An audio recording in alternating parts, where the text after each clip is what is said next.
Great Target Day of Giving. We were so fortunate to have 2 Target stores come and donate not only their time and talent and money to our school. They were with the kids all day reading books. Oh, they're having such a wonderful time giving books away. The kids are so excited. They're painting the walls. They're putting their bookshelves together. They're cutting. They're making bookmarkers. It's awesome. It's wonderful. Wish you could be here, but it was a fabulous day. Hope to see you soon. Thank you, Target. Yay! Okay, this is our Target volunteers in here. They're finishing up the bookmarks that the kids have made, die cutting, laminating, and they're all at work. And let me show you what wonderful bookcases they completed. Follow me. What happened to your finger? You look at you cut one up there? No, I'm sorry. Well, you can cut faster than that. Come on, we only have 780 kids here. That's no problem. Okay. I'll give you a few more than that. All right. So, there's more volunteers laminating the bookmarks that the kids made, and they're working really hard. Some of them Just kind of. been at it all day long. They're figuring out this machine here. How about you? How many fingers have you left there? Oh, I got them all still. Okay. I feel better now. They don't allow me to do that machine. Me neither. I'm not allowed to run anything that plugs in. That's a rule in my house. I mean, I don't know. That's good. These are some of the bookcases, I should say, that the Target people brought from their stores and put together this morning, and we're going to raffle them off to our teachers come Monday morning. All right. They look pretty nice. They do. They're nice and sturdy. I know any teacher will be very lucky to receive one of these. They assembled these too? They assembled them. That's the hard part. They donated their money, their time. They donated them from the store. They were free. Oh my And God. then they assembled it for us. My gosh. So, and did a fabulous job. Yes. I Quite guess beautiful.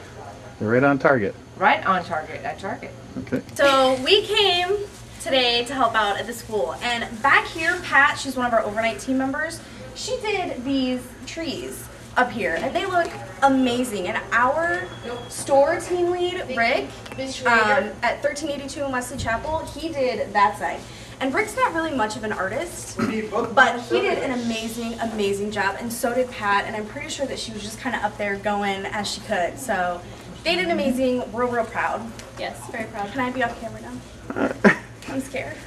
We're some media specialists here at Pasco Elementary, and we had Target come today. Okay, let's see. They did a beautiful mural up at the top for us. Had a wonderful day with all our readers, Your readers. the ones that reading to the classes. The Target people have been going to the classes reading, making bookmarks with the students. Wow. That's what that lamination stuff was going That's on. right. But they're actually reading to the. Yeah, and they've donated books, so each child will have a book when they leave today. Each child will have a book. Well, that's fantastic. It's nice when business can work with the education, especially in challenging times when there's not a lot of funds, and they can make up for it and make it even And I better. think they've all had a good time. Okay. We've all had a good time. Thank you so much. Okay, today our Target readers are coming in to volunteer to read to us, and they have some things for us.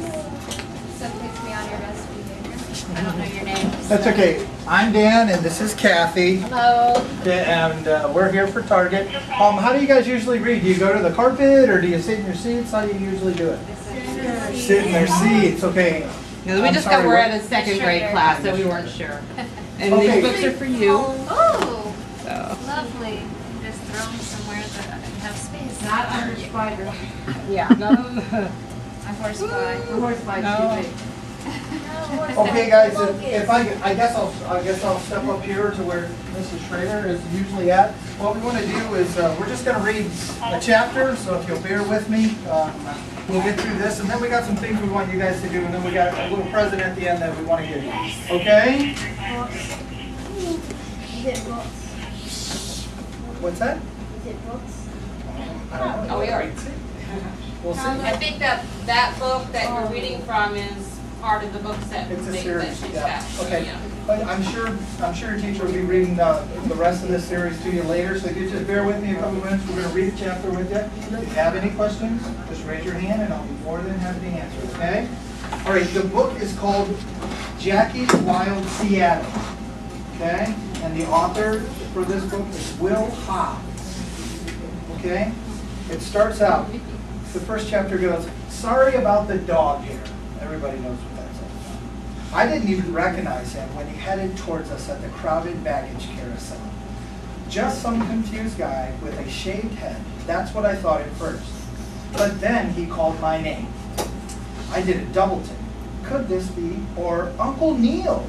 Shanny, over here he comes. As he came closer, I recognized his voice, but otherwise I was drawing a blank. I was expecting him to look like a snapshot on a refrigerator back home, with curly black hair, a full face, and a neatly trimmed beard.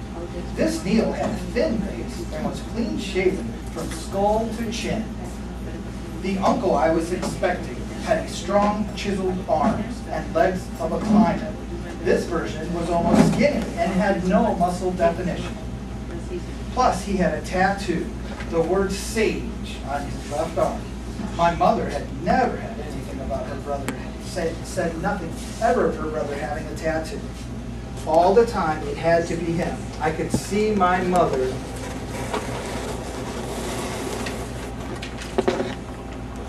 in the lines around his steel gray eyes, the shape of his lips, and the dimple on his chin. I go by Shannon now, I muttered as he gave me a hug. Only Cody could get away with me calling me Shannon these days. Neil tried to shake with Cody, but my little brother shrank back. He isn't shy, I said. He just hates shaking hands. No, I don't, Cody protested. It's just weird, that's all.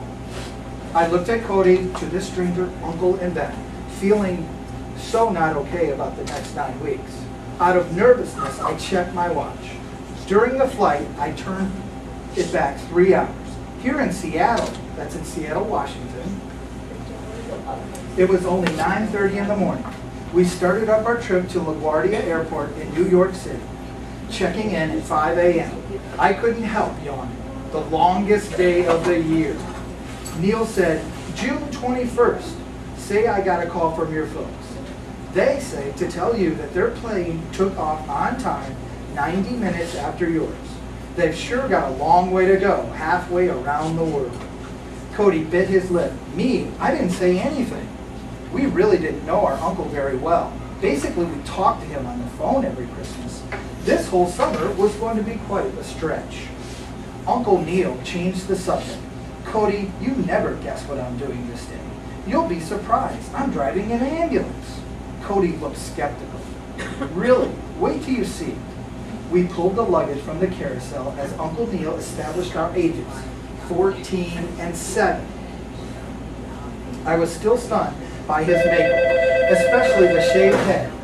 It was a popular look, but definitely not my favorite.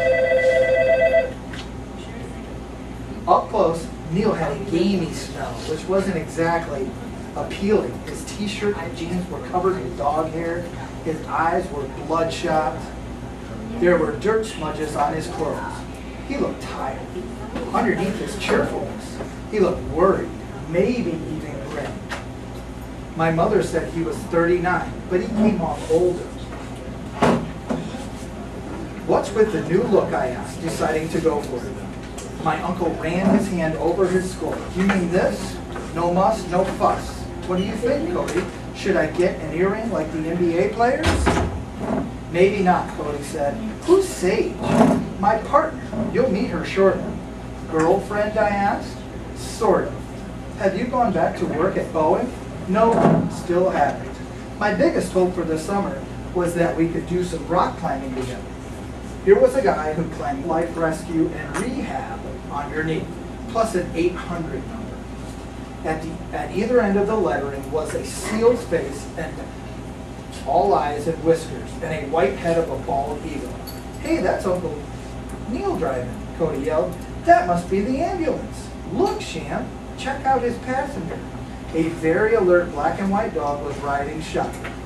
Neil managed to thread his way to the curb in front of us, where he lurched to stop and jump out.